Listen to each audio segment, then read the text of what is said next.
Those of you sitting in the back row, you might want to come and sit around the table just to make it a little bit more cozy, but not if you don't want to.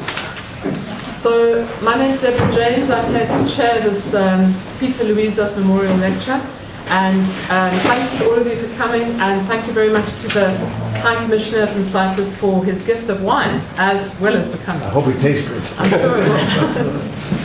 So it's my honor to introduce to you Professor Roger Zetter, who has the luck to be an Emeritus Professor rather than one who's fully in place at the Refugee Studies Centre in Oxford.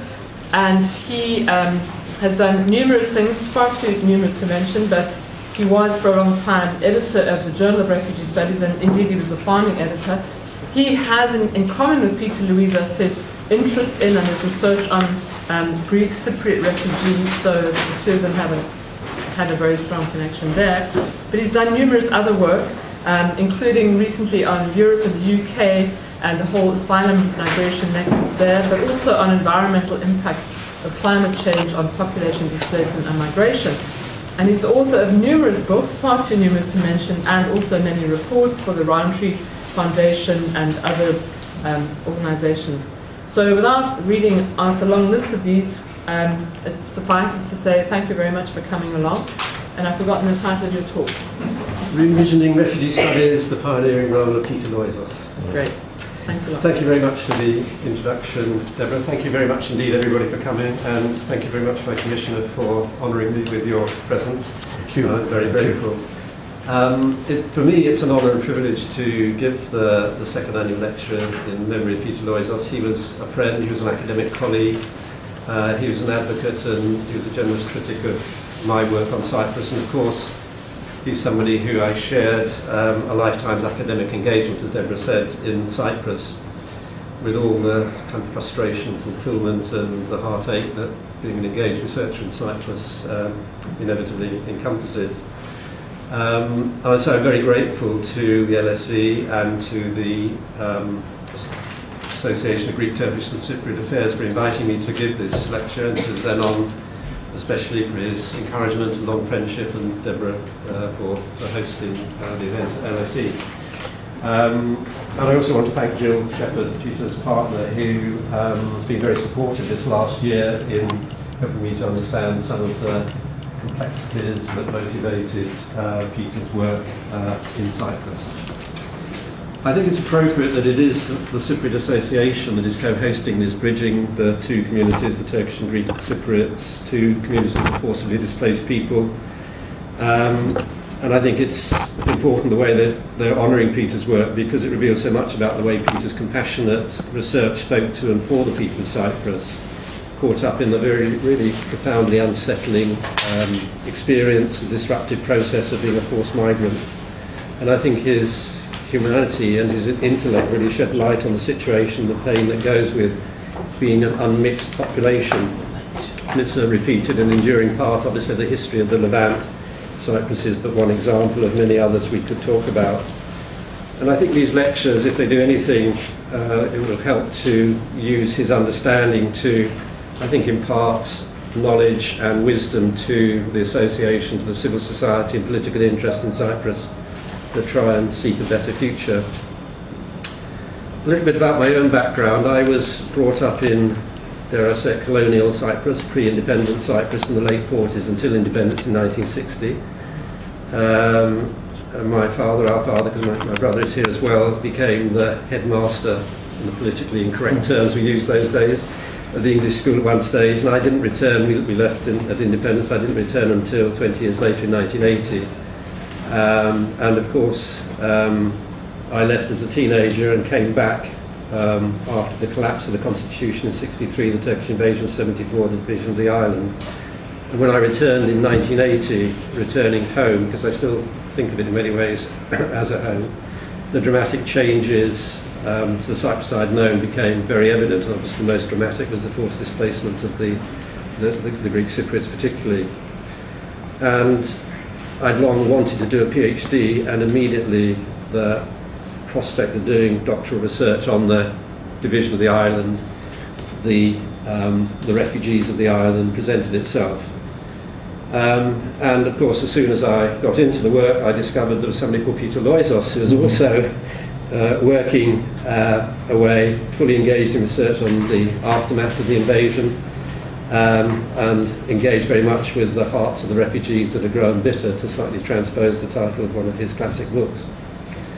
And of course, Peter's work permeated a lot of what I had to say about the refugees. I can recall Peter coming to the Refugee Studies Centre in Oxford in the early mid-80s. He showed a film, which of course was one of the media that he worked with, on the Greek Cypriot refugees. I think timed very much with the book Heart Grown Bitter, and then later at a conference at LSE in the early 90s, where I was presenting some of my doctoral work. So Cyprus and Peter Loizos have been very much part of my life for 30 plus years, I guess. I completed my DPhil at Sussex, and then the Institute of Development Studies, and then since then Cyprus has been the inspiration for much of my thinking about the world of refugees and some of my publications. But unlike Peter, and perhaps unwisely, I travel far and wide, sort of metaphorically and academically, in terms of my research themes and my interests. In some ways, in retrospect, looking at Peter's work, I wonder if I should have just stayed focused on Cyprus and explored the different aspects of Cyprus over the last 30 years, but I didn't. I was, when Zenner emailed me to invite me to give the lecture, I was kind of a bit diffident. I hesitated for a number of reasons. First of all, although Cyprus, as I said, has been a recurring focus of my research and the bedrock of a lot of my thinking about refugees and publications, it's really a number of years since I've actually done empirical research on or in Cyprus. I gave some lectures there a couple of years ago at the universities on what I called lands of no return. But rather poignantly, my last contribution, I suppose major contribution, was a paper I presented in Brussels about 4 years ago at a conference organised by the Cyprus Centre for PRIO and the Centre for European Policy Studies on issues of land and land restitution in Cyprus. I published the paper later, but it was particularly poignant because, although obviously I didn't know it at the time, it was the last time I met Peter. By an amazing coincidence, we were on the same Eurostar, we shared a taxi to the hotel, and as usual exchanged our thoughts on Cyprus. And I kind of sensed at that meeting Peter's kind of increasing dismay and disillusionment with the way things were going in Cyprus. And I will say a little bit about that in the later part of my presentation. I was also concerned because about a year ago, a little more than a year ago, I'd been asked to write a large retrospective analysis of Peter's work for the Cyprus Review, which was a commemorative issue of the journal. And I wrote a paper called Through an Anthropologist's Lens, a retrospective on the work of Peter Loizos. So I was slightly concerned that I wouldn't have actually anything new to say a year later, and I was in danger of just recycling stuff that probably some of you may have read, or if you haven't, you may afterwards. But I hope that I have managed to rethink some of the work, and my focus is going to be much more than that paper was on refugees and refugee studies, as you will have guessed by the title. And thirdly, I guess I was conscious that looking at the memorial here to Peter some years ago and the first lecture last year by Rebecca Bryant, very highly moving personal accounts of Peter's achievement as a scholar, compassionate supervisor, a consummate anthropologist. What else could I say to this? What else could I add?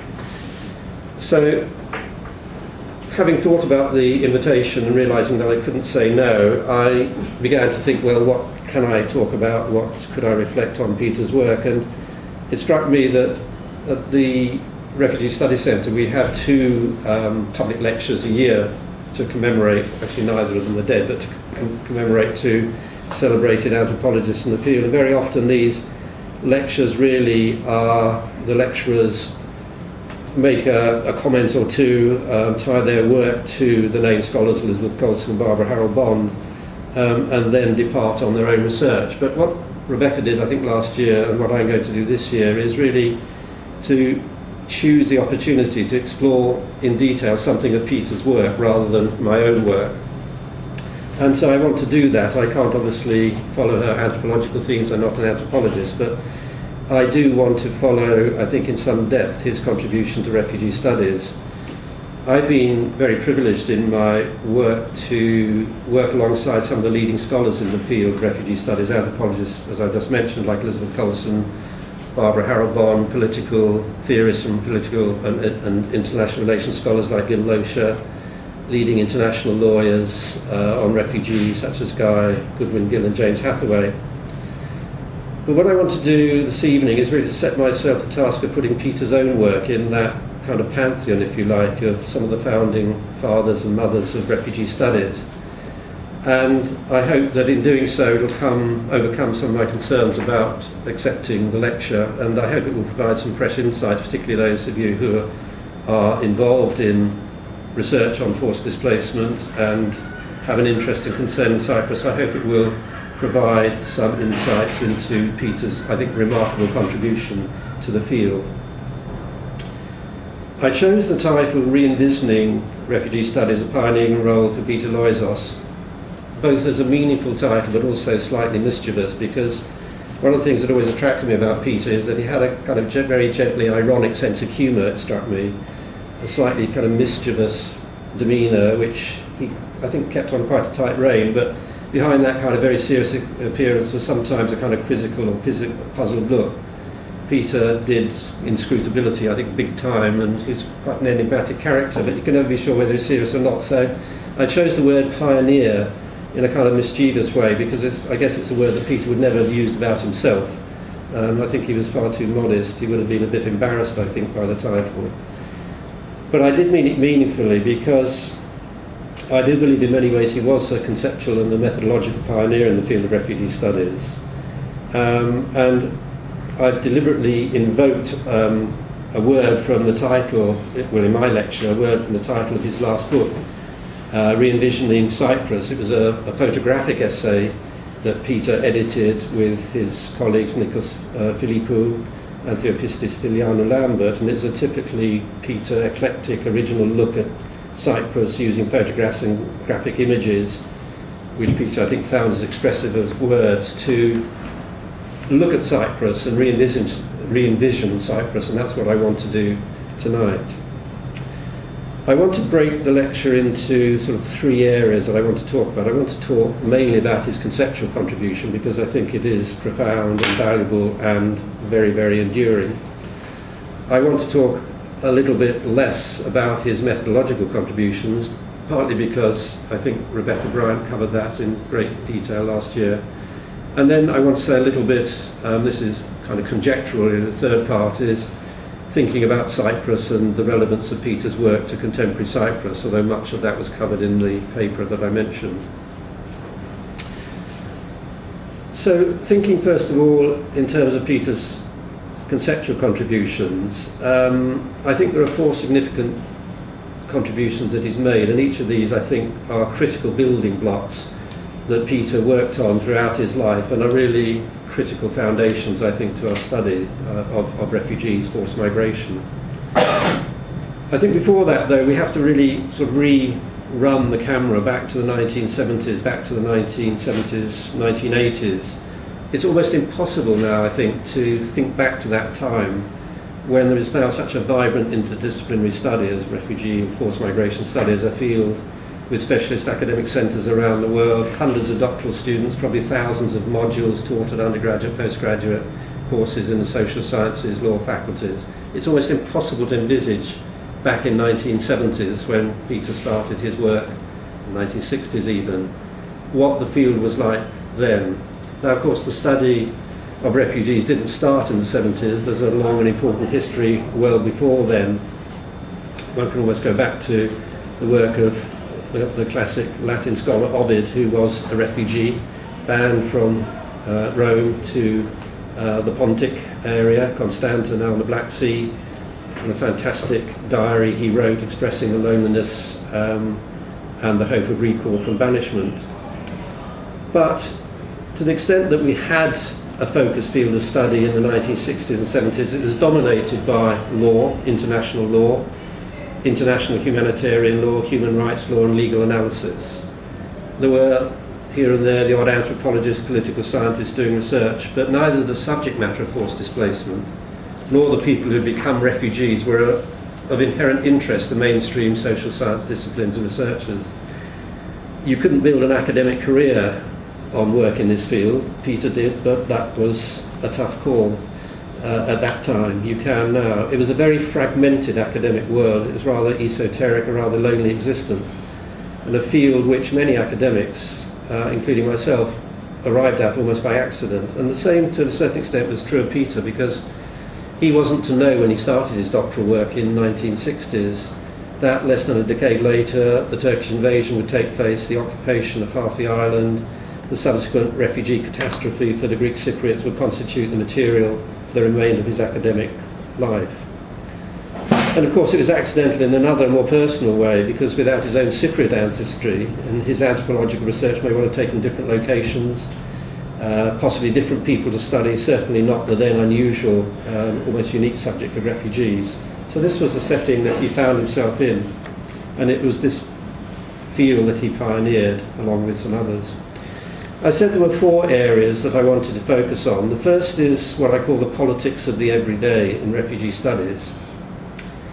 His early research in the late 60s, essentially his doctoral work, was the standard fine-grained ethnography that became his hallmark, exploring social change in his own ancestral village of Agaki, near Morphou in Cyprus. And his publications in the early 70s were outputs from his doctoral work located in the mainstream genre of social anthropology. Had Cyprus not imploded in 74, we would be recalling a very different content of Peter's scholarship, yet the portents of political conflict that underpinned the catastrophe of 74 were evident in his early papers. Aspects of Pluralism in Cyprus, published in 72, The Progress of Greek Nationalism in Cyprus, published in 1974, and then later publications on intercommunal killings in Cyprus in 88, How Might Turkish and Greek Cypriots See Each Other More Clearly in 1998. They elaborated this theme, which highlights for me the first of the 4 conceptual contributions of Peter's work, the politics of the everyday. Most refugee scholars deal with the politics in refugee studies, or the politics of refugee studies, in the context of post-colonial, geopolitical and geostrategic explanations of war on the one hand, and their capacity to generate massive refugee displacements in Africa, Central America, Southeast Asia, Afghanistan, the Middle East again now, from the 70s and 80s. And that provides the dominant political building block, if you like, of refugee studies in the 1980s. Peter recognised the importance of political analysis in this context as an analytical and as an explanatory device. But it was neither large-scale political theory with a capital P and a capital T, nor explaining the underlying causes, what we would now call the drivers of forced migration, that spoke to Peter's main interests and convictions. He was, as I described in the paper in Cyprus Review, a political anthropologist. But by this I mean that his unique contribution was to show how these larger brushstrokes of political theory, such as nationalism, regionalism, competing international geopolitical interests, the realpolitik of power political ideology, provide the backdrop to a politics which for Peter was essentially localised in the everyday encounters and discourses of individuals, communities and social groups, processes that then played themselves out in the lived experience of the refugees. This was an important part of his conceptual apparatus and what I think of as the significance of his contribution to the politics in refugee studies rather than the politics of refugee studies. What he tried to do, I think, was to demonstrate how the often malign outcomes of politics and political rhetoric infuse the internal dynamics of social groups and the way that ordinary individuals who became refugees identified with these dynamics.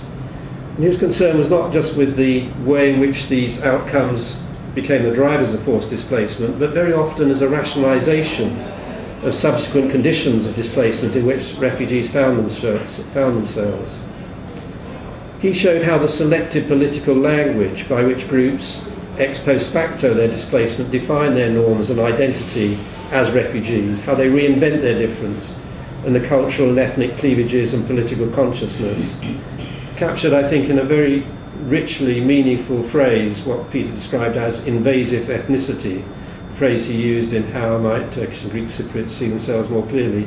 Peter, I think, regularly pulled these very powerful evocative phrases, verbal gems, out of his hat throughout his academic life, and that term invasive ethnicity seems to me to capture exactly what he was concerned with.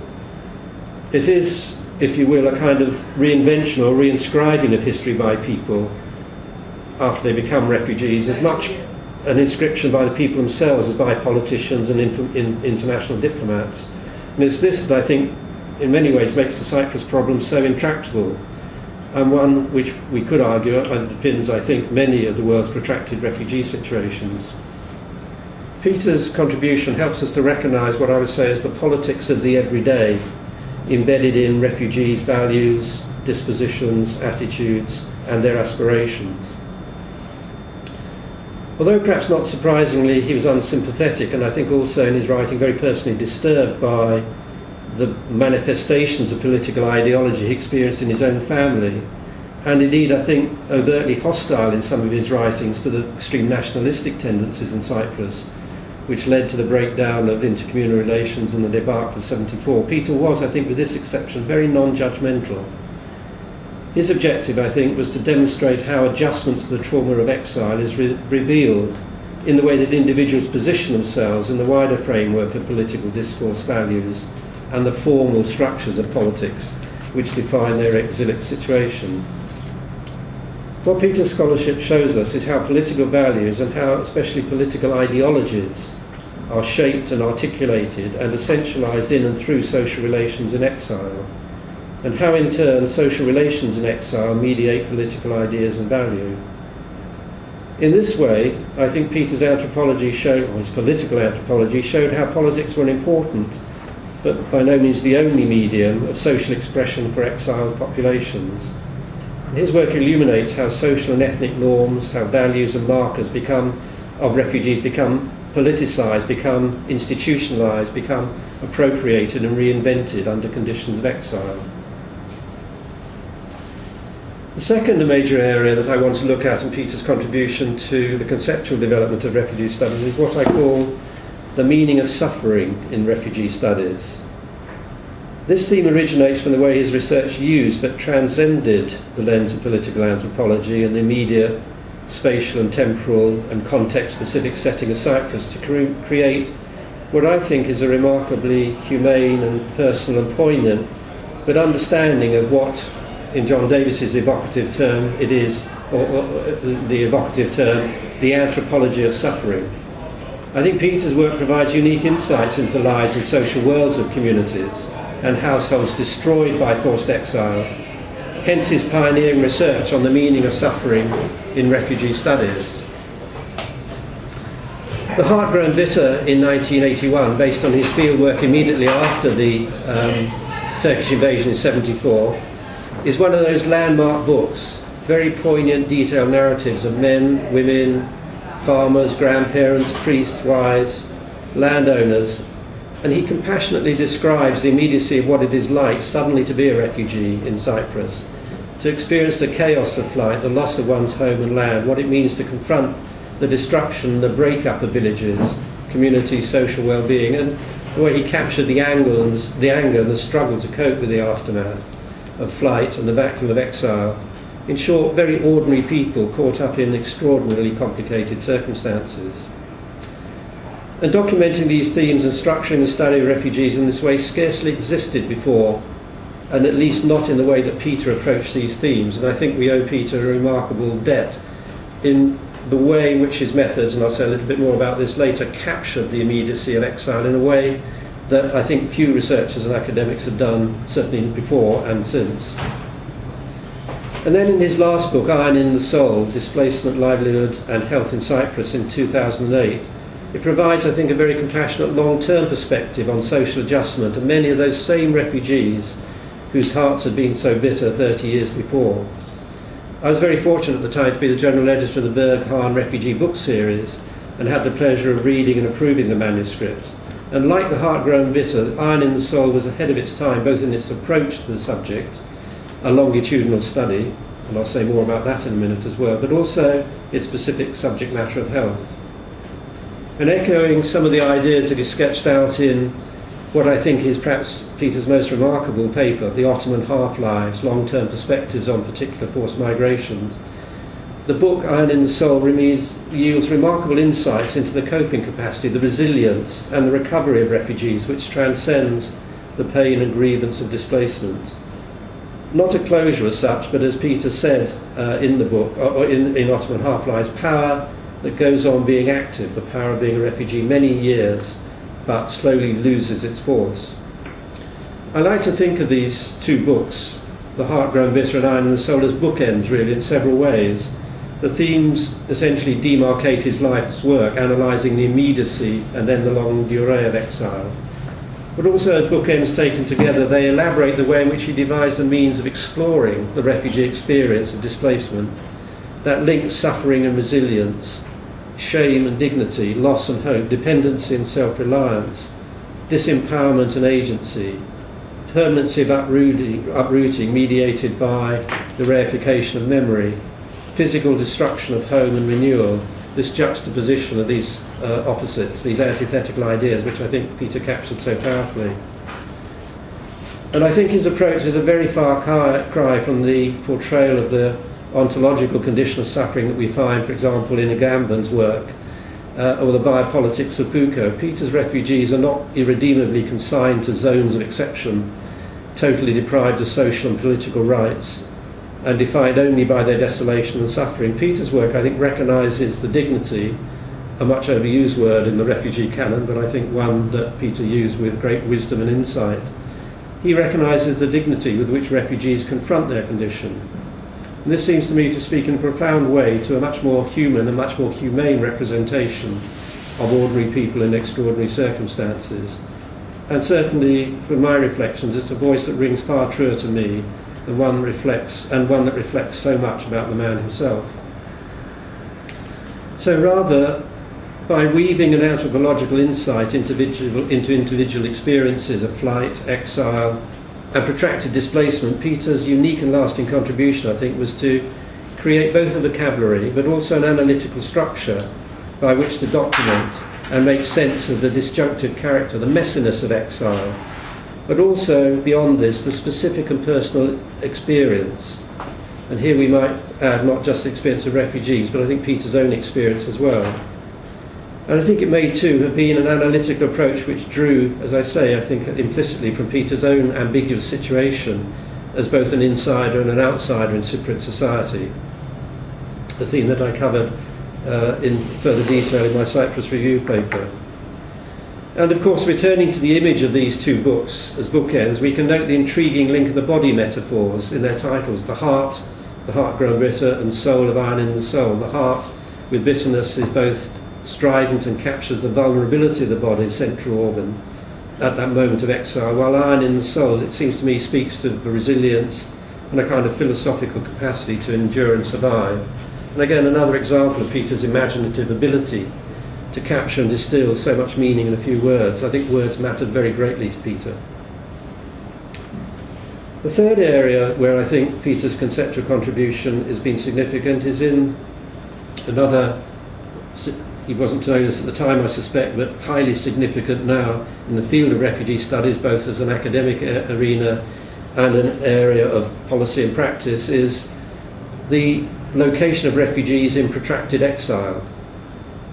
And I think Iron in the Soul highlights this third pioneering contribution.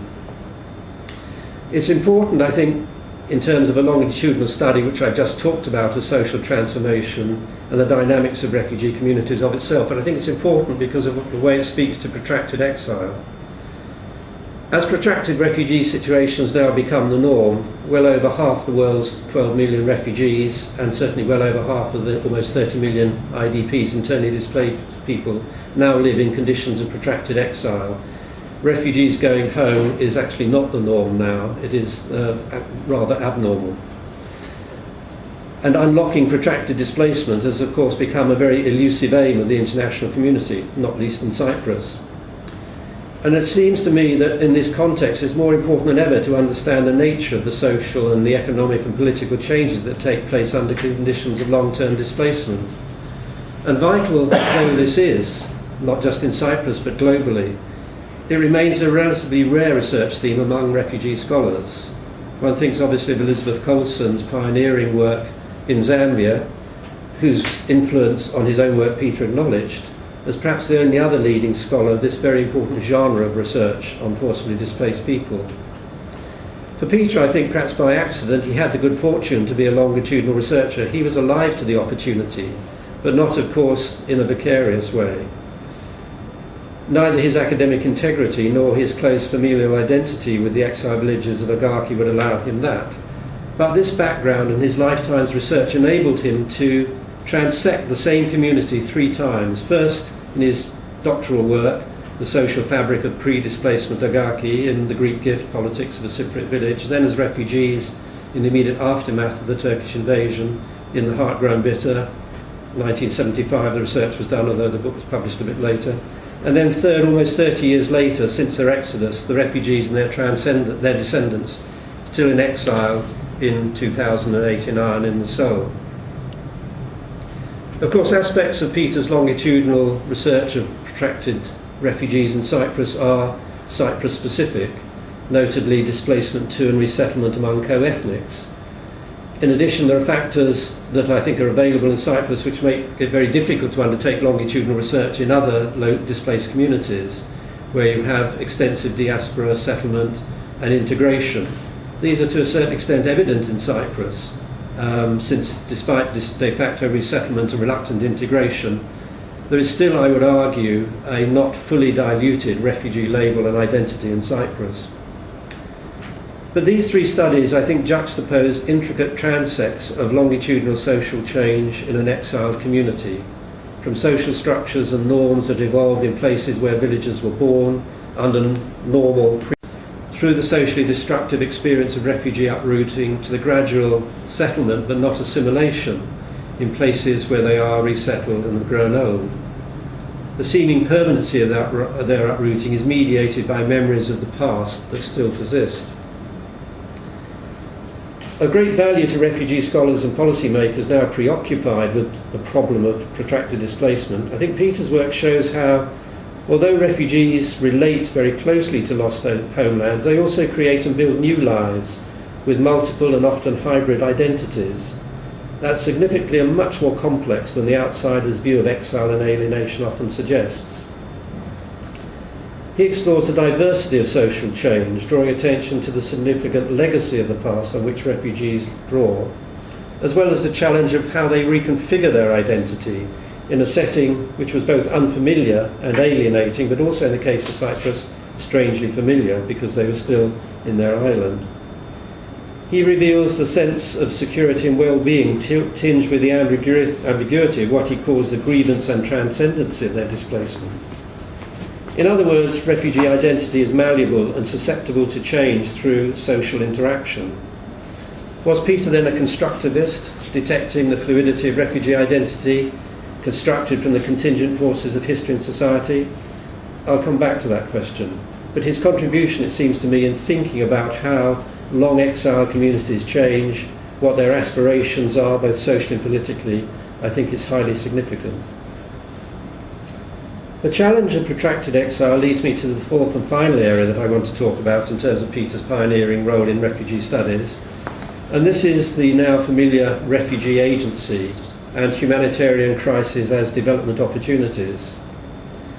Both his paper, The Ottoman Half-Lives, and a later paper, Are Refugees Social Capitalists, speak to a perspective that is now on the one hand de rigueur in refugee studies, refugee agency, and also on the other hand an important emerging trend in refugee policy, This is the reframing of humanitarian crises, not simply as crises and catastrophes, but as longer-term development opportunities in which refugees and their agency and the capacity of refugees as economic actors are key resources. Peter was there almost 2 decades ago, and interestingly, these themes in some way form a counterpoint to the anthropology of suffering that I discussed above. In these writings, Peter challenges the view that suffering, loss, violence and dislocation are the only experiences, or indeed the enduring experience of refugees. He argues quite vigorously that loss and continuity are mediated by the agency and social capital of refugees. He argues, I think very persuasively, for the resilience of war-affected refugees, and to use his words, their energetic attention to the tasks of economic recovery as soon as security conditions permit. As he notes in the Ottoman Half-Lives, everyone agrees that refugees never forget the hardships endured before, during and after displacement, but to remember is not necessarily to be incapacitated. A typically vital Loizos proviso and observation, those last half dozen words. In that paper, The Ottoman Half-Lives, which, as I say, I think is the kind of epitome, if you like, of, and captures so much of Peter's work in this field, he manages to span a very rich diversity of populations, holding in very close focus their shared experience of forced exile surrounding the collapse of the Ottoman Empire. Asia Minor refugees displaced in the urban setting of Greece, the Marmaris refugees, Muslim refugees from Crete, Jews from Salonika, Ottoman Armenians. The narrative doesn't fail to move us by the poignant detail that Peter narrates this remarkable episode of massive and indiscriminate slaughter, and as he puts it, the shared suffering remembered in a collapsed history, which underlines the arbitrariness of the violence suffered. But it's a key passage in that paper that I want to emphasise, because despite the vast economic destruction that accompanied that period of huge diasporic movements of population in the Levant, and the disruption of the human lives that went with it, Peter recognised that this is only half the life of the refugee survivors. The other half life, as he writes, is how, and I quote, "The displaced persons made impressive efforts to work their way up out of despair and destitution. They showed flexibility in what they did and determination. Some sought to redeploy old skills in new contexts, the Marmaris fishing communities, while also trying things they had not done before. Urban labourers seem to have remained insecure manual workers for a long time, and some farmers and fishermen and merchants seem to have done rather better. Some refugees were significantly helped by international aid, by state support, or by charitable donations." Yeah. Sorry, could you just Go outside. could you ask him to go outside? Sorry, excuse me. I do apologise. It might be best to. Some refugees were significantly helped by international aid, by state support or charitable donations. Some charity was from members of their own ethnic community. The outcomes were various. Of course, these are survivor success stories, but as Peter captures here, it's the agency of so dear to sociologists of refugees and their resilience, again a word so dear to development and humanitarian practitioners today. And he shows how these vast humanitarian crises could be framed as longer-term development opportunities. Certainly the case in Cyprus after the 74 invasion, a remarkable economic transformation in scarcely more than a decade after the invasion. And Peter demonstrates the supportive role of diasporas, the role of international actors as agents in the economic development of refugees. Contemporary themes indeed. However, we should take note of the way Peter posed in the title, "Are Refugees Social Capitalists?" as a question, suggesting a dichotomous identity of refugee populations. As always, there was an incomplete answer. We could never be sure, but we should try to understand. And it was this constant questioning and dealing with uncertainties that could never be made certain that leads me to the second part of my lecture on methodology. But let me just wind up this part of the lecture with a conclusion. In thinking about Peter's work, what strikes me is that his research is unequivocally what I would call refugee-centric. And by that I mean that unlike many other researchers then and now whose work explores refugees in some context, juxtaposed against another variable, the impact of the camp, humanitarian actors, government policies, much though not all of Peter's research, has a unique quality of allowing the refugees to speak their own story, define their own context, tell us what was important to them, unencumbered by the researcher's lens or a researcher's frame of reference. And it is from this perspective that I detect Peter's constructivist approach, but a constructivism with a difference. I can think of no other refugee researcher that offers this kind of intimacy to the refugee experience, and it's this that gives his work such immediacy and freshness and engagement. I want to speak more briefly about Peter's pioneering role as a researcher and his methodologies. As I suggested, his conceptual legacy to refugee studies and his eclecticism that I've already talked about is, I think, matched by his methodological contribution. Rebecca Bryant placed methodology very much as a central part of her lecture last year. And he did his time writing ethnographies, and Rebecca, I think, looked in great detail at Peter's contribution as an ethnographer, an ethnographic anthropologist. And I can't add much to that. We could discuss other aspects of his methodology, his use of language, which in many ways we kind of take for granted, but was always vital, compelling, and an integral part of his method. We could talk about the significance of filmmaking as a documentary research tool, which really allowed Peter, I think, to distill meaning in ways that even his facility with words sometimes was not able to do so. In an uncharacteristically rash moment, Peter once made a paper, he titled it Confessions of a Vampire Anthropologist. I can't think of anyone less vampire-like as a person, an individual researcher, as Peter, but the description, I think, speaks very much to his deep concern about his responsibility, or positionality, as we would say in the postmodernist era, that Peter may not have described himself as. A researcher, his positionality, and the pioneering role he played in developing research methods appropriate to the anthropology of suffering, specifically the suffering of refugees. And these concerns obviously were heightened, of course, by his own Greek Cypriot heritage and his complex insider-outsider role. And just as we take for granted many of the ideas and concepts that scholars like Peter wrestled hard with to elucidate decades ago, so with developing and deploying research methods for a subject matter so sensitive as refugees, loss and dispossession, social fragmentation, conflict, we forget how novel these challenges were to a pioneering researcher like Peter 40 years ago. What I want to say is that Peter was a pioneer not so much in promoting or advocating a methodology or a specific set of methodologies, a kind of anthropological toolkit. Rather, it was a way of pioneering an approach to problem solving, a way of thinking about what might be useful and appropriate approaches to understand the refugee phenomenon, the refugee situation. It was as if to say, refugees pose an unfamiliar and a complicated set of circumstances for anthropologists. What are the kinds of questions and issues these conditions raise? How might we best answer some of these challenges?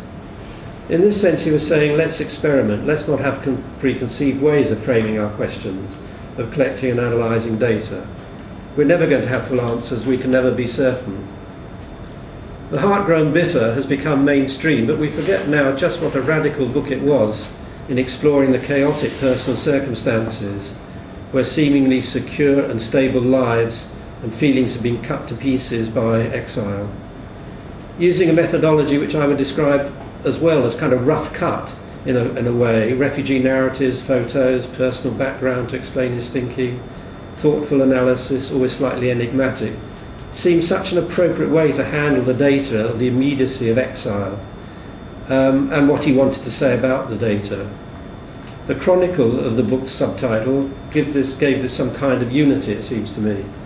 This very mixed up methodology not only seemed appropriate and purposeful, but it also vividly reflected the reality of the data. Using the narratives of the Agaki refugees, this methodology enabled him to interpret and convey the immediacy of what it was like suddenly to be a refugee, in a way, as I've said, that has not been done before, or really I think since. And it was okay to use methodologies that were messy, and it was okay to be personal. As he put it in writing about his methods, he was less interested in systematic data and facts and figures interviewing, but as he put it, more with the nature of the refugee experiences. And that's absolutely so. His methodologies, I think, reflected that. So familiar now, this was actually rather interventionist and dangerous thinking at the time, certainly very original. And for Peter, and I think for us now, the study of refugees provided both the need and the opportunity for deploying very experimental and not always systematic ways of collecting data, opposing and answering questions about the refugee world. In other words, his methodology, and I think much of the methodology in refugee studies now, is much about reflexivity and about applying tools which are more or less appropriate to the questions at hand. And it's what Rebecca Bryant, I think in her lecture last year, called an expansive view of methodology. The second point I want to make about Peter's methodology, I think, is that it shows the need to retain a deeply humanistic vision of the people you are seeking to research. It's a perennial question for anthropologists, of course, but heightened in the case of researching people in extreme situations like Peter's, like refugees. Peter had this capacity.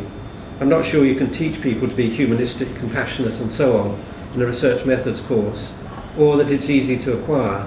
But what Peter did, and I think this is so clear in the way that he writes and interprets his evidence and inspired others, is that you continually check where you stand, that you're reflexive.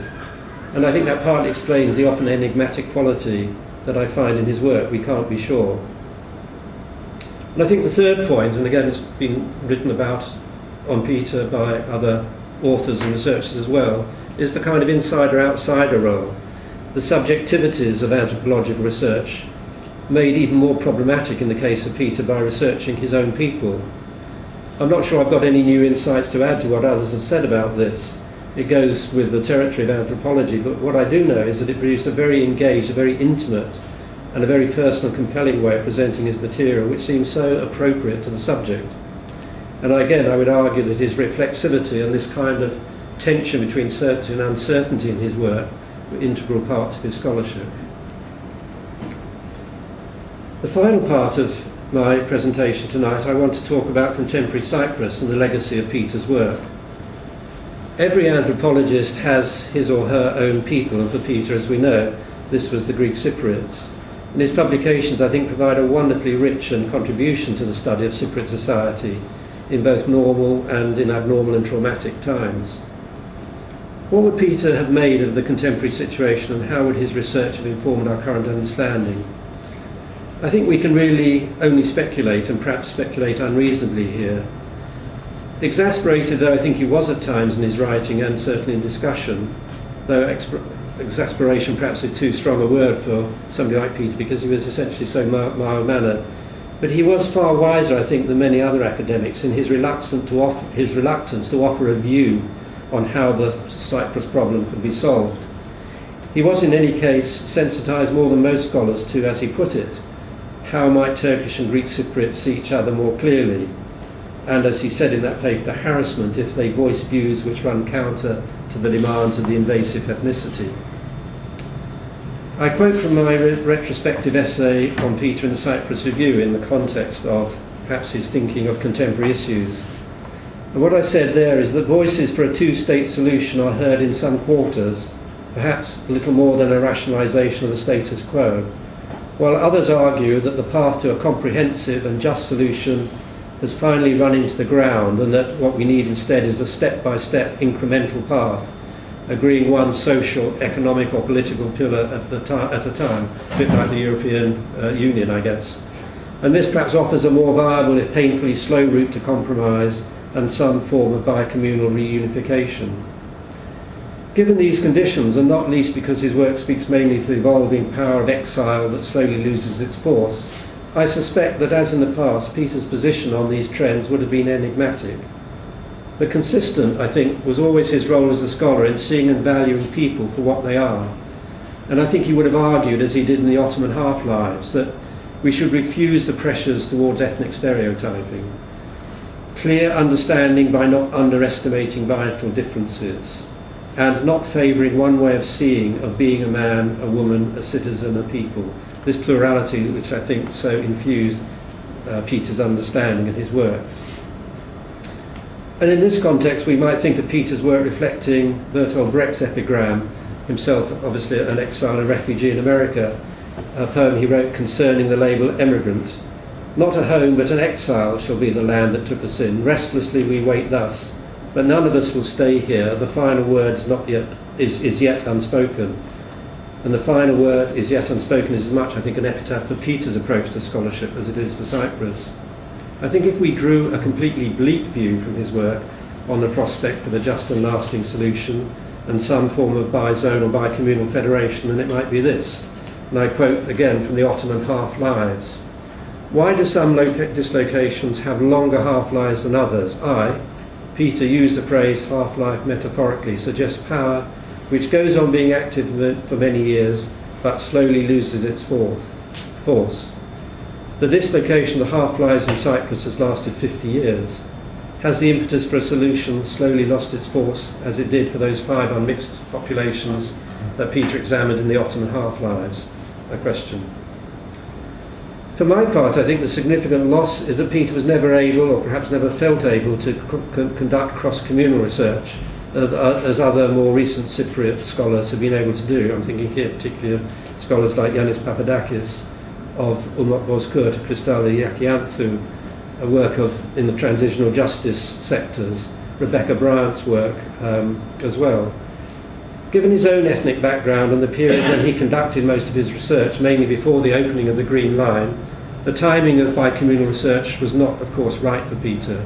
And I think this lacuna is not surprising, but it's nonetheless very regrettable, because I think he would have had vital things to say about bi-communal perceptions of displacement, aspirations for the future. But it's not to say that his research on Greek Cypriot society was somehow mono-ethnic or introspective. Much of his published work, I think, reveals his knowledge of Turkish Cypriot society as much as his own Greek Cypriot society. And as I've noted above, many of his papers spoke to the need to understand and respect social and ethnic difference, whilst appreciating and building on shared histories and social values. And so, to come to the conclusions, in reflecting on Peter's contribution to refugee studies, there is a remarkable and obvious conclusion. It's so obvious I'm surprised it never really occurred to me until I put the paper together. It's really only in writing the lecture that I can now see what is so obvious, and that his scholarship, perhaps almost uniquely, can't be almost unique, either it's unique or it's not, it's unique, did not cover what I would call the sort of the big beasts of the subject. It didn't cover the sort of grand lean, the big themes. He did not study the UNHCR, the power of international and normative architecture, humanitarian architecture, the instruments of the refugee regime, the globalization of refugees. Nor did he write explicitly about the humanitarian imperative, the humanitarian precepts, humanitarian assistance, vulnerability, the role of NGOs, again a hugely dominant theme of scores of doctoral theses and journal papers. His scholarship did not cover refugee camps, that iconic representation of the world of refugees. Nor did he study the decades of refugee crises in Africa, a subject which I think in many ways continues to define the field of refugee studies. And his scholarship did not include the changing dynamics of refugee movements and their dramatic consequences, and the new vocabulary we deal with, mixed migration flows, the asylum migration nexus, undocumented migration. He did not explore protection in Cyprus or elsewhere, protection the cornerstone of the refugee regime since the 1951 Refugee Geneva Convention, arguably the foundation stone of refugee studies, certainly from the point of view of international law. He did not explore in this context the reconfiguration of protection and the severe diminution of protection space. In the contemporary period, for example, the construction of Fortress Europe in the last 2 decades. And because of his eclectic interest, he did not offer a thematic focus to his scholarship that could be labelled in any way when we think of the other pioneering anthropologists, such as Elizabeth Colson's work on cultural evolution and cultural reconstruction under conditions of involuntary migration, or Harold Bond's lifetime critique of the humanitarian regime and its imposition of aid, its denial of agency and dignity. To the extent that he had a thematic concern, it was Cyprus, but rather than a substantive subject matter. So Peter did not explore any of these huge themes in the field of the work of refugee studies and refugee researchers, yet it's curious that in a way his work speaks to all of these themes in a unique and eclectic and a very personal and I think sometimes provocative way. I suspect he ploughed a rather lonely furrow in thinking about these issues. One might almost say it is because of all these negatives, because he did not write about these themes, these big themes, that his contribution has been pioneering. Because what he did do, like the excellent anthropologist that he was to speak to all these big themes by highlighting the detail, the everyday, the lived experience of this subject matter in a way that grand theorists miss or ignore. He did not lay down norms and he did not develop theory. Indeed, in the Ottoman half-lives, he came close to positing the refugee and indeed his own role as the kind of anti-hero. And yet his evidence speaks directly to us about what it is to be a refugee. How, as he put it in Iron in the Soul, the opening words of the book, forced migration hurts, how badly it hurts, what heals those hurts or what keeps them septic. And he did this in a remarkably empathetic way, deeply respecting the dignity of those he represented. And what is most obvious, I think, through all his research is Peter's consummate skill in letting the voices and the experiences of refugees give meaning to the concepts and the ideas he was exploring. We need to see that what we as scholars now take for granted in refugee studies was not always the case, and his pioneering role was to make what was then new, now I think seem obvious and mainstream. He provided, as I've shown, remarkable insights into the complex, evolving and multi-layers and the often very contradictory and unsettling experience of forced displacement. And I think his work helps us to understand the emotional, the social and the cognitive disruption, the ambiguity of the half-life, a poignant and perceptive metaphor. And in many ways the shadow of the half-life, I think, infuses his own writing and perhaps his own positionality as an insider and an outsider of the people that he studied.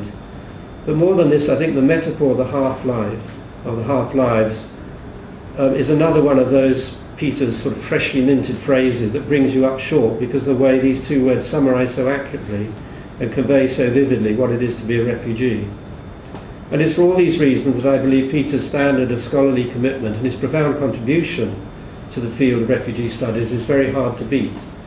And that he is, I think, self-evidently one of that trinity of anthropologists, Elizabeth Colson, Barbara Harrell-Bond and Peter Loizos, who were indeed pioneers of re-envisioning a field of refugee studies. Thank you.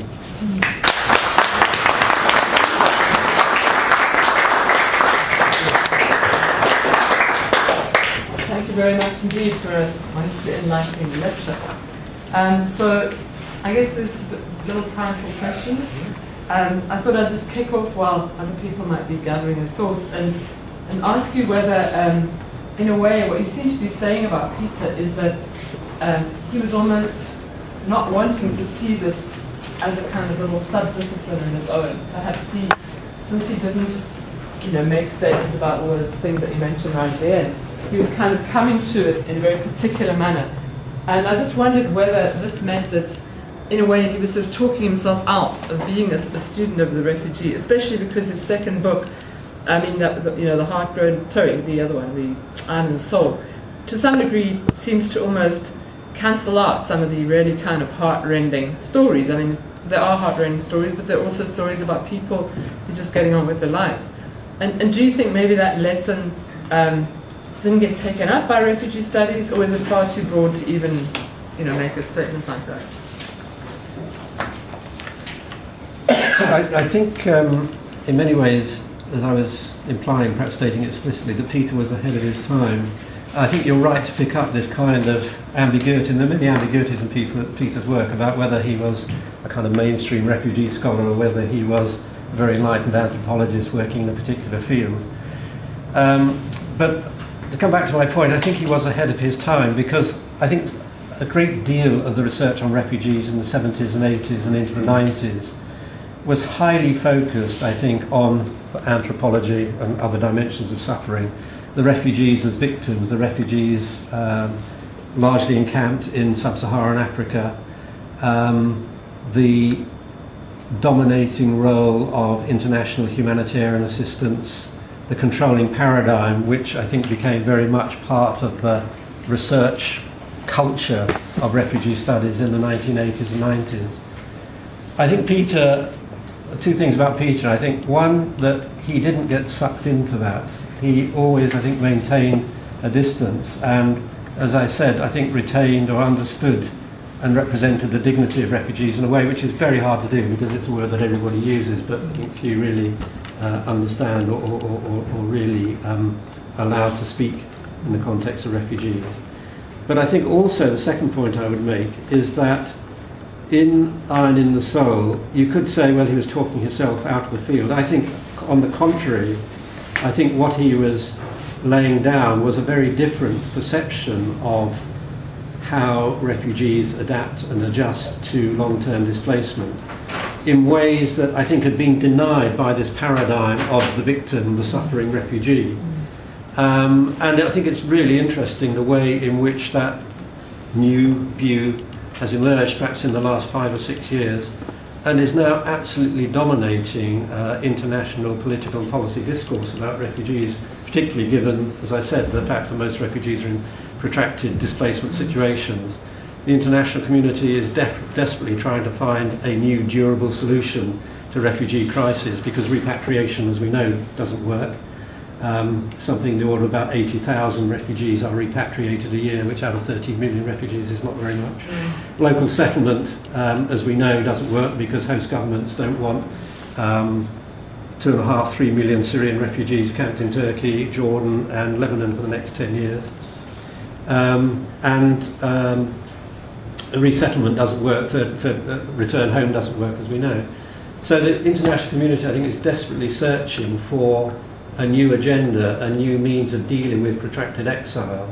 And I think sort of Peter's views of refugees as agents of their own future, as people with resources and skills, economic, social, professional skills, how can we open up the opportunity for those refugees to become contributors to the society that they're in as refugees, but also contributors and developing the capacity so that if and when they return home they have the expertise and the resources to enable them to re-engage in what are very often highly destroyed societies. So Yeah. I understand what you're saying, and that's one way of reading it, but I think sort of Peter, in a sense, was an insider and an outsider, but I think his work spoke very, you could say he talked himself out of the field. I think in many ways his thinking was, in some ways, kind of ahead of the field. And interesting enough, he didn't write about that directly in the context of Cyprus, but Cyprus is, I suppose, the kind of prime example of refugees as pioneers, refugees as agents of their own redevelopment and reconfiguration in exile. Yeah, great. Anyone else? Sean. Excuse me. Really enjoyed it. I need to go out for 3 more events. Thank you very much. Thank you very much for coming. I was busy with busy things. We'll enjoy the wine. Well, yeah. Will you be distributing? I can do. Yeah. Yeah, all right. Just for my own personal use. I mean, I'm not going to be. No, okay. No, I'm Thank you. happy for it to be in the public domain. Great. Okay, Charles. Okay, I'm an anthropologist of Greece, and Peter was my colleague for many years. I teach at UCL. We convened a seminar together with our doctoral students in the 90s. And when I entered the field of anthropology of Greece, one of the big topics was, one of the key ideas was honor and shame. You might have even come across and read some of that literature. One of the prime movers in that era of that idea was, in fact, a Cypriot anthropologist, John Puristiani. It's too bad the High Commissioner left just now. Honor kind of disappeared at a certain point from anthropology, from the anthropology of the Mediterranean. It burned out. In a way, people thought it disappeared because places like Greece and Cyprus modernized, and there wasn't this kind of a man of honor culture anymore, and honor could be found in other places like Pakistan and Afghanistan. What I was really interested in what you mentioned is dignity, and I don't know of any good study or studies in anthropology which draw that out and focus on it at any length as a topic or theorize it. Wonder if maybe there's been more done in refugee studies, and I hadn't, as you were speaking, I said, of course, well, Peter must have done that, but I hadn't really quite noticed it.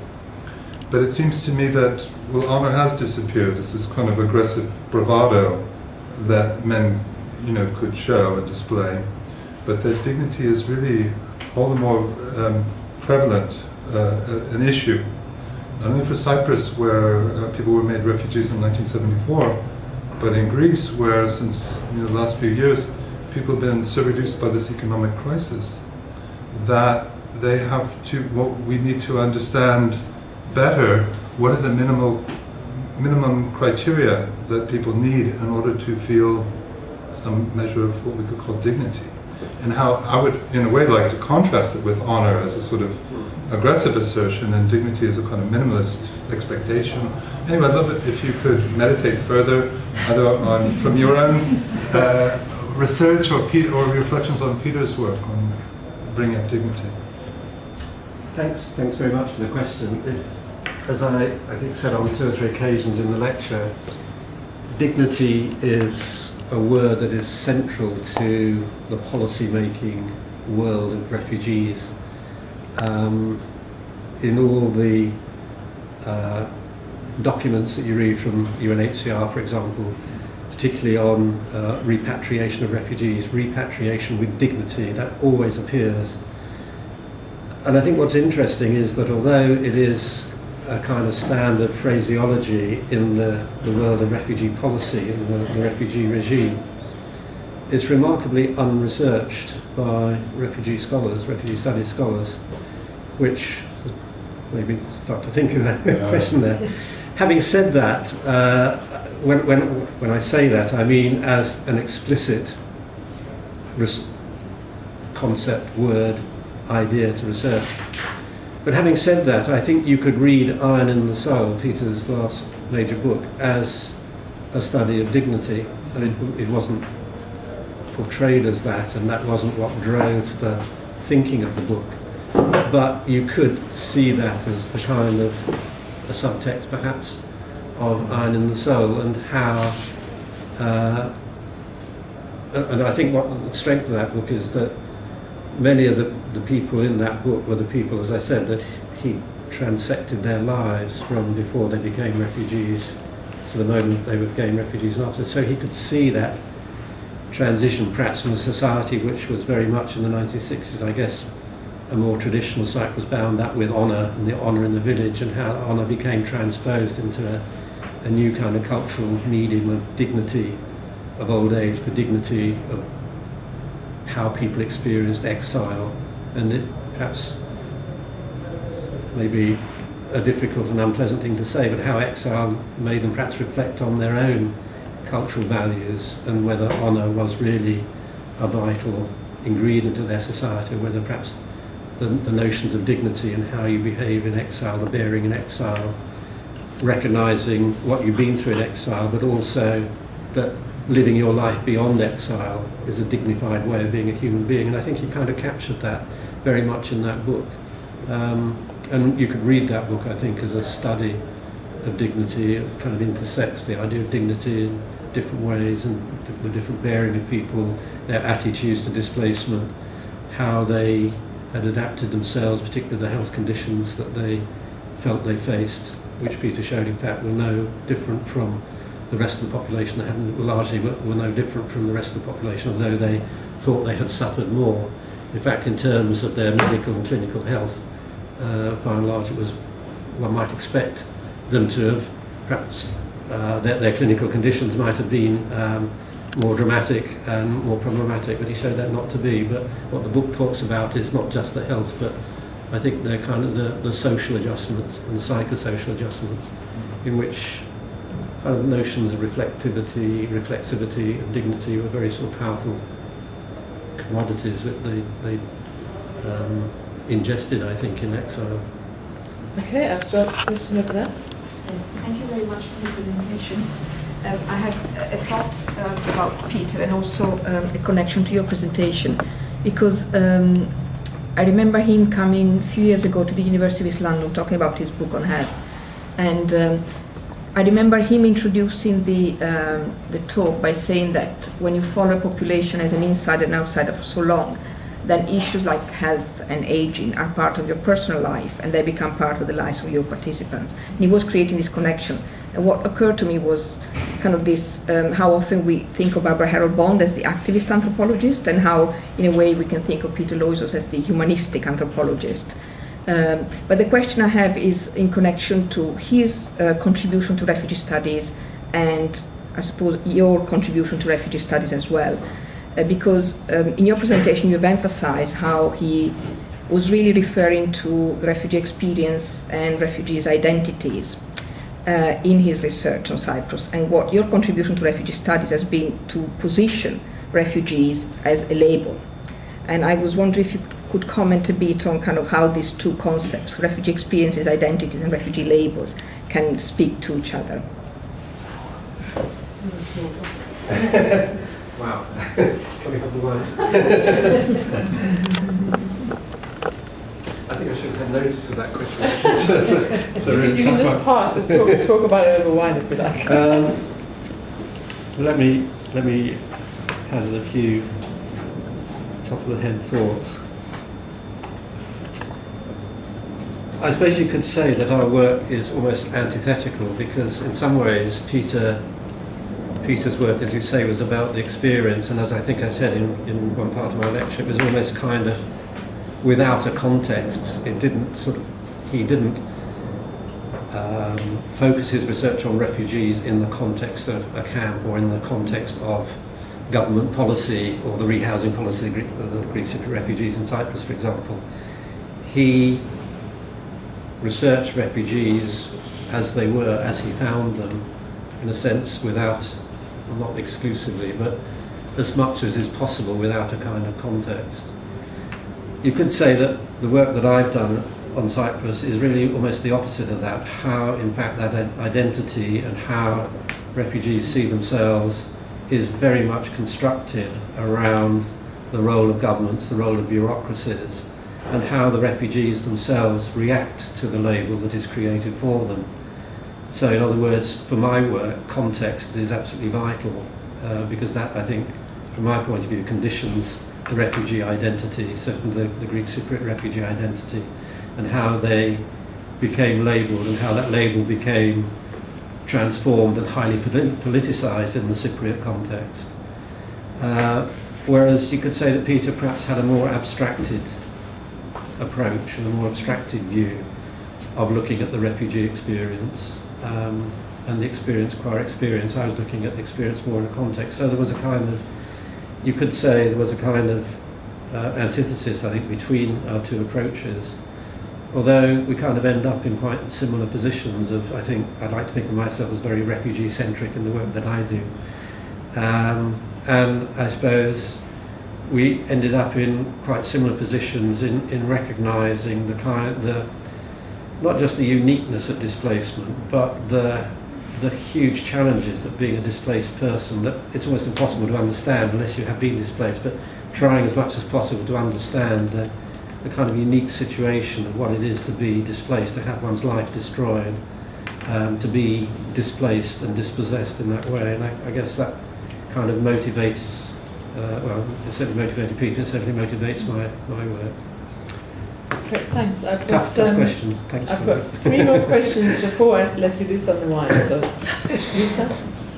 Yeah, just quickly, I should know this, but I don't. And it was sort of from Charles's comment about honor. And honor and dignity. I was just wondering the gender dimension in the stories that Peter tells in both books. So, you know, the resilience, the suffering, the getting on with life. I mean, does it bring out a difference in gender? I would imagine the women being tougher, being more resilient. Yeah, more resilient, you know, being more future-oriented. But Sophia is a case in point, I think. Sophia and she is. I mean, the prosaic point is to think of the cover of Iron in the Soul, and it's a picture of an old husband and wife, a kind of parity there. I mean, the choice of that image, I think, possibly speaks implicitly to what you're suggesting. The book itself and The Heart Grown Bitter, which I suppose are the most detailed and personal explorations of individuals reflect the narratives of both men and women, I think it would be hard to say that Peter had a particular gendered lens in his research. It doesn't mean to say that he ignored or denied it, but I don't think he had a very strong gendered lens in his work, to the extent, for example, he was saying that one hypothesize that women might be more resilient. Did he test out that hypothesis in the narratives and his analysis of narratives? I don't think he did, but that's not a criticism. It's the way he saw it. But I mean, one thinks in the heart-grown bit, I mean, the photographs there and the narratives there in the chapters, and men and women. He wasn't blind to gender issues, but I don't think it was a focal point of his research and kind of particular explanation of the gendered experience. I don't know. What do you think? I think the way he wrote, women talked much more about missing homes and the contents of homes and the home, the experience of having that home, because that was their world very much. Men talked more about the loss of economic assets, land, animals, vineyards, not vineyards, orange groves, and so on and so on. So I mean, it's talking about the loss of different things, but I think the total experience of loss comes through as greater for women, because they were defined by the house and the contents of the house, and that's gone completely. Johnny? Just to comment on that, I think that's exactly right. One of my dominant memories of the heart-grown bitter is how much harder it is for women because of their investment in the domestic space and the actual loss of their house. Yeah. But what I wanted to ask was that I'm not entirely sure that I understand what a constructivist is, and in what way Peter was one. I think I would see it as somebody who places a huge amount of emphasis on the way in which the political and the economic condition in which refugees in particular find themselves, and the extent to which that changes their lives, their social values, their cultural bearing in exile. Now, it seems to me that I think Peter recognised the enormous changes that take place in exile, particularly in the Ottoman half-lives and in Iron in the Soul. I think he recognised that, but from what I've said earlier, I think he saw much of that change coming from almost within the bearing and the experience of the people themselves, rather than being constructed by the constraints or the dynamics or the forces of the outside world that mediated their experience in exile. Obviously, it has a considerable impact, and the political context of the Greek Cypriot refugees clearly influenced, as I said in the first part of my paper, clearly influenced their understanding of exile and their aspirations of what some kind of solution might be to their situation. But I think Peter's work was very much about the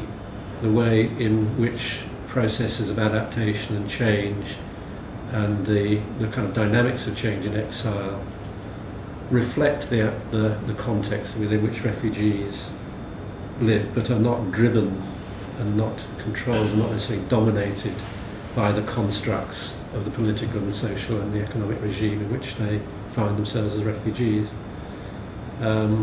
Whether that's unique to Cyprus, hard to say, but I think it's uniquely a part of Peter's way in which he constructed his research, if I can use that word with a slightly different meaning. Okay, and then, so yeah. So thank you very much for your lecture. I'm Edward Kay. I used to be a British High Commissioner to Cyprus. You strayed partly into this question, but I'm interested really to know what the significance is or has been of the use of the word refugee to embrace both those who've taken refuge overseas and those who've taken refuge within the island.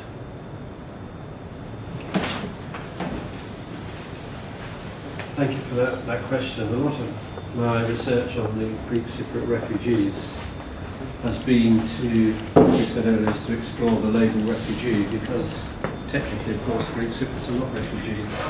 They are what we would now call internally displaced people, IDPs, of which there are at least 30 million worldwide, at least 3 times as many IDPs as refugees, and a much more complicated political, humanitarian challenge, if you like, to the international community. I think what is interesting, and the label IDP is a label that has really only had currency since the early 1990s, partly through the work of the United Nations, partly through the work of researchers, and partly through just the sheer numerics of it, the numbers of IDPs. But I think it's interesting that in the context of Cyprus, the way in which the label refugee was used instantly and became the word to describe people. But from a point of view of international law, of course, they're not refugees. But the saliency of that word, the power of that word, which particularly the Greek Cypriots captured in the aftermath of 1974, I think has become a very, very powerful political label in Cyprus for both the people who are displaced, who consider themselves as refugees, and significant numbers of them highly resist any other kind of label or terminology. But it's also, I think, become very significant in terms of any kind of internationally brokered solution to the Cyprus problem, again, because the notion of refugees is a much more powerful word, notion, concept, and label than IDPs. And I think the way in which the Cypriot government has retained that label, both for the populations who are in Cyprus and indeed for those who are overseas, I think is a very significant political dimension of the Cyprus problem. And it's interesting that the UNHCR, United Nations High Commissioner for Refugees, the office of the UNHCR, was invoked into the Cyprus crisis very soon after 1974. And that was really one of the first occasions, and one of the few occasions, where UNHCR has actually been very, very, so deeply involved in a situation which was technically not a refugee situation. It's a refugee-like situation, which is the kind of slightly disingenuous words which are now used by the UN or UNHCR to tackle these kinds of situations. But notwithstanding the kind of international legal rubric, the fact that the refugees of Cyprus have managed to retain that label, and the fact that they have, I think, managed to give evidence that whether you are technically a refugee, i.e. crossed an international border, or whether you're an IDP, forcibly displaced by very often the same forces of conflict and violence, but still within your own country. I think what we can speak to in the case of Cyprus is, in a sense, from the point of view of the experience of the individuals, which is what Peter showed, it doesn't really matter, whether you are technically a refugee and across the border and therefore avail yourself of the protection of the country in which you are hosted, or whether you are an IDP. And I think it's for that reason that much of the language we now use is the language of forced displacement, because it avoids this very precise international legal concept and notion of the refugee. So my answer really is a kind of two-part answer. One, on the one hand, if one looks at it from the point of view of international law and the politics, it has been a remarkably effective label to retain the Cyprus problem as a problem of thousands of people who are refugees, and our concept is refugees must go home. So that maintains the political saliency of the Cyprus problem decades after the division. But at another level, I think, particularly from the point of view of the kind of world of research and the world of looking at forced displacement, in a sense, the label doesn't really matter that much. It's how people are forcibly displaced and the experience they have of displacement, which is critical, I think, from the point of view of researchers like Peter and many others, I think, in the field. Okay, I've got one more question from our host here, from the association. Thank you. Well, the host is no anthropologist, and so I'm not sure whether I can follow the intricacies of anthropological method.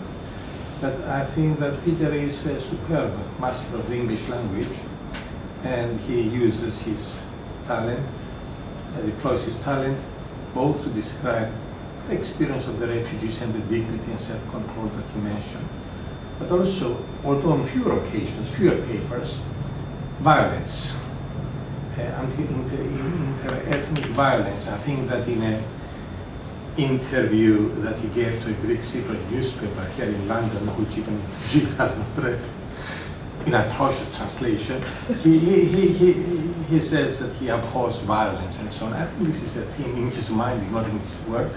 But can you say whether reading through the work of Peter Loizos, since you appear to have read it all, you can see this, what shall I say, his concern for the causes of violence, which in themselves are the causes of the refugee waves. Is there something you can say about his approach to violence?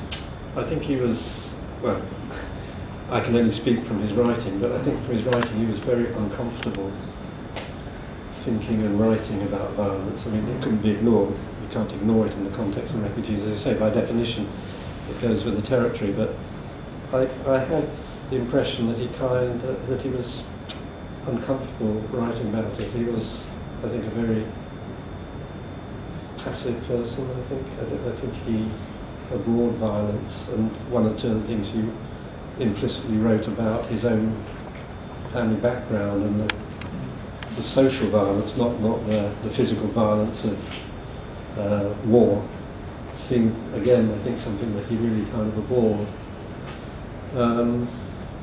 But as I say, I think he recognised you couldn't ignore it, and certainly in The Heart Grown Bitter, there's a lot of the narratives which he has there, in which he analyses, are narratives of huge violence and understandable violence of people whose lives are being shattered, whose futures are being destroyed, and they feel very angry about it. And I think he captured the kind of anger and the impact of violence on people's lives in a very powerful and compelling way.